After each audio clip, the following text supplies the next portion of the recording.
एक ऐसा दौर आने वाला है जिसमें आंखों से सच नजर आएगा मगर दिल इनकार कर देगा, जिसमें धोखा इतना ताकतवर होगा कि अक्लें जवाब दे देंगी और ईमान सिर्फ उन्हीं के पास बचेगा जिन्हें अल्लाह चाहेगा। यह है उसकी दास्तान जिसे नबी मोहम्मद सल्लल्लाहु अलैहि वसल्लम ने दुनिया का सबसे बड़ा फितना कहा, फितना दज्जाल। कहा जाता है कि क़यामत से पहले दुनिया एक ऐसे दौर में दाखिल होगी जहां इंसानियत अपनी पहचान खो बैठेगी, जहां जुल्म सिर्फ बढ़ नहीं जाएगा बल्कि मामूल समझा जाने लगेगा। फितने यूं फैलेंगे जैसे आग खुश्क घास में लगती है, बेहयाई फख्र बन जाएगी, झूठ सच से ज्यादा काबिल कबूल लगेगा और धोखा आम लेन देन का हिस्सा बन जाएगा। ऐसा वक्त आएगा जब लोग समझेंगे कि हमने टेक्नोलॉजी की चोटी छू ली है, ताकत को मुट्ठी में कर लिया है और दौलत के अंबार लगा लिए हैं, मगर हकीकत इसके बिल्कुल उलट होगी। रूहें अंदर से खाली होंगी, दिल थके हुए, जहन बोझल और इंसान खुद अपनी ही ख्वाहिशात के हाथों कैदी बन चुका होगा। ईमान पर कायम रहना कमजोरी कहलाएगा और ईमान पर हंसना जमाने का नया मजाक बन जाएगा। सच बोलने वाला बेवकूफ कहलाएगा और हक पर चलने वाला जमाना शनास नहीं समझा जाएगा। फिर ऐसे घुटन ज़दा दूर में जब उम्मीद दूर, रोशनी धुंधली और इंसान हर तरफ से मायूसी में घिरा हुआ होगा, एक आवाज उभरेगी। ऐसी आवाज जो लोगों को उम्मीद का पैगाम देगी, उन्हें सहारा देगी, उन्हें दौलत देगी, उन्हें खाना देगी और अपनी बातों से उन्हें जिंदा रखने का दावा करेगी।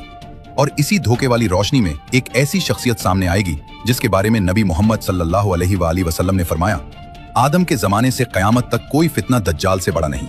अहादीस बताती हैं कि दज्जाल मशरक की तरफ से निकलेगा और बहुत सी रिवायतों में खुरासान का नाम आता है। इसके साथ 70,000 यहूदी होंगे जो खास किस्म की पगड़ियां बांधे होंगे। दज्जाल का जमाना ऐसा जमाना होगा जब लोग रिज्क, जंग, कहत, माशी तबाही और खौफ से टूट चुके होंगे और दुनिया एक ऐसे निजात दहिंदा के इंतजार में होगी जो उनके दुखों का इलाज बन सके। नबी मोहम्मद सल्लल्लाहु अलैहि वसल्लम ने दज्जाल की जिस्मानी अलामात इतनी वाज़ेह बताएं कि सच्चा मुसलमान उसे देखकर पहचान सके। वो एक आंख वाला होगा, दाएं आंख फोड़ी हुई, पसली जैसी उभरी हुई। उसकी बाएं आंख में भी शदीद नक्स होगा। उसके माथे पर कफर लिखा होगा। हर मोमिन अगर पढ़ा लिखा न भी हो, ये देख लेगा। ये अल्लाह का खास करम होगा कि मोमिन को फौरन समझ आ जाएगी कि ये शख्स झूठा है, रब नहीं। दज्जाल के पास फौजें होंगी, ताकत होगी, वसाइल होंगे, लेकिन उसका असल हथियार फरेब होगा। वो लोगों की सबसे बड़ी कमजोरी, जो मैं देख रहा हूं वही सच है, इसी पर हमला करेगा। नबी मोहम्मद सल्लल्लाहु अलैहि वसल्लम ने फरमाया, इसके पास जन्नत और जहन्नम होंगे, लेकिन उसकी जन्नत दरअसल जहन्नम होगी और उसकी जहन्नम असल में जन्नत होगी। यानी वो आग को ठंडा कर देगा और पानी को आग बनाकर दिखाएगा। वो लोगों को दिखाएगा कि वो मुर्दों को जिंदा कर सकता है, वो जमीन से खजाने निकाल सकता है, वो आसमानों से बारिश ला सकता है, वो कहत खत्म कर सकता है। इसके ये तमाम करिश्मे सिर्फ एक मकसद के लिए होंगे, लोगों को अपने सामने झिकाना और उन्हें अल्लाह से दूर करना। दज्जाल का सबसे ताकतवर फितना होगा रिज्क।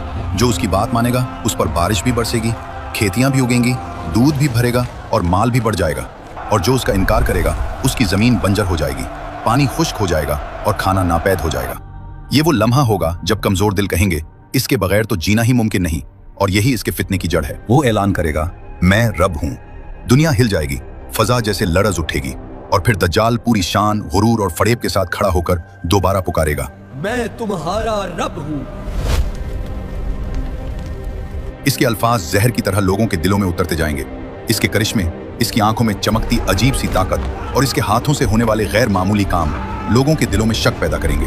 वो देखेंगे कि वो एक इशारे से बारिश बरसा देता है, खुश्क जमीन हरी हो जाती है, सूखे खेत अनाज उगलने लगते हैं, बीमार उठ खड़े होते हैं और खजाने इसके कदमों में बिखर जाते हैं। ईमान में कमजोर लोग हैरान होकर एक दूसरे से कहेंगे, जिसके हाथ में बारिश है वो खुदा नहीं तो कौन है? वो फरेब में आ जाएंगे, इसके पीछे भागेंगे और इसकी हर बात को सच मानकर अपने दिल इसके हवाले कर देंगे। लेकिन हर दिल कमजोर ना होगा। जमीन पर ऐसे लोग भी होंगे जिनके दिल पहाड़ की चोटी की तरह मजबूत, हवा के झोंकों से भी न हिलने वाले और ईमान की रोशनी से जगमगाते होंगे। वो दज्जाल के हर करिश्मे को देखेंगे मगर कांपेंगे नहीं। वो इसकी चमकती हुई फरेबकारी को पहचान लेंगे और वो पूरी कुव्वत से कहेंगे, हमारा रब सिर्फ अल्लाह है। यही वो लोग होंगे जो फितने के तूफान में भी अपने कदम जमाए रखेंगे।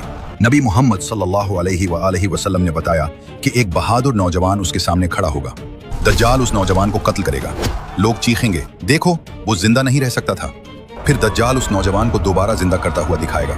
लोग सजदे में गिर पड़ेंगे, लेकिन वो नौजवान मुस्कुराते हुए कहेगा, अब तो मुझे और यकीन हो गया कि तू झूठा है। नबी मोहम्मद सल्लल्लाहु अलैहि वसल्लम ने फरमाया कि दज्जाल पूरी दुनिया में सफर करेगा इतनी तेज रफ्तारी से कि लोग हैरान रह जाएंगे। वो बादलों की तरह चलेगा और आंधी की तरह गुजरेगा। दुनिया का कोई शहर उसकी पहुंच से नहीं बचेगा सिवाय मक्का मदीना। उन दोनों शहरों के दरवाजों पर फरिश्ते पहरा देंगे। दज्जाल मदीना के करीब पहुंचेगा और वहां शदीद जल्जले आएंगे। मुनाफिक और कमजोर लोग मदीना से बाहर भाग जाएंगे और वो दज्जाल का शिकार बनेंगे। दज्जाल के जमाने में दुनिया का नक्शा बदल जाएगा। गांव वीरान, शहर तबाह, जंगे हर तरफ, खौफ लोगों के दिलों में। ये वो वक्त होगा जब इंसान अल्लाह की तरफ दौड़ेंगे या दज्जाल की तरफ। बीच का कोई रास्ता नहीं होगा। जब दज्जाल का फितना अपनी इंतहा पर पहुंच जाएगा, दुनिया अंधेरों, खौफ और धोखे में डूब जाएगी। तब आसमान के दरवाजे खुल जाएंगे और जमीन के हर कोने में एक रोशनी की किरण उतरेगी। ये रोशनी सफेद, खालिस और रोशन होगी, जैसे 1000 सूरज एक साथ तुलू हुए हों, और ये रोशनी दज्जाल के हर करिश्मे को बेअसर कर देगी। इसी रोशनी के दरमियान हजरत ईसा अलैहिस्सलाम आसमान से जमीन पर उतरते हैं और उनकी आमद से जमीन, आसमान और फजा में एक अजीब सुकून छा जाता है। वो दमिश्क के मशरिक के सफेद मीनार के पास उतरेंगे, एक ऐसा मकाम जहां जमीन भी उनकी रोशनी से रोशन हो जाए। उनके कदम जमीन को छूते ही जैसे जमीन की हर खुश्की नरम हो जाए, पानी से हर नदी, हर दरिया ताजा हो जाए और हवा में खुशबू फैल जाए। हजरत ईसा अलैहिस्सलाम के हाथों से एक खास खुशबू निकलती है जो हर काफिर तक पहुंचती है और जिसकी रूह को फना कर देती है। ये खुशबू ऐसा असर रखती है कि जो भी दज्जाल के फरेब में मुब्तला हो वो पल भर में अपनी हकीकत देख ले और फिर वो दज्जाल के पीछे चलेंगे। दज्जाल हर तरफ भागेगा, दौड़ेगा, चीखेगा और छुपने की पूरी कोशिश करेगा, मगर वो मौत से नहीं बच सकेगा क्योंकि अल्लाह ने उसका अंजाम पहले ही मुकर्रर कर दिया है। आखिरकार दज्जाल एक महदूद जगह पर पहुंचता है, बाब लुद, आज के इसराइल के इलाके में। ये वो जगह होगी जहां हजरत ईसा अलैहिस्सलाम अपने हाथ में नेजा या तलवार लिए अपनी पूरी ताकत और अल्लाह के हुक्म से इस सबसे बड़े फितना को हमेशा के लिए खत्म कर देंगे। दज्जाल के मारे जाने के साथ दुनिया के हर इंसान के दिल पर सुकून छा जाएगा, जमीन पर अमन और खुशहाली लूट आएगी और लोग अल्लाह की कुदरत और उसके नबी के मौजज़ात को देखकर अपने रब की अजमत को दोबारा याद करेंगे। ये लम्हा सिर्फ दज्जाल की हलाकत नहीं बल्कि इंसानियत के लिए अल्लाह की रहमत और नजात का ऐलान भी होगा। दुनिया की तारीख का सबसे बड़ा फितना खत्म होगा और जमीन एक नई उम्मीद, रोशनी और ईमान की राह पर कदम रखेगी। लोग सुकून का सांस लेंगे, जमीन पर अमन उतर आएगा। लेकिन दज्जाल के फौरन बाद अल्लाह एक और अजीम आजमाइश भेजेगा, यजूज व माजूज, एक ऐसा तूफान जिसके सामने पूरी दुनिया फिर से लरज उठेगी।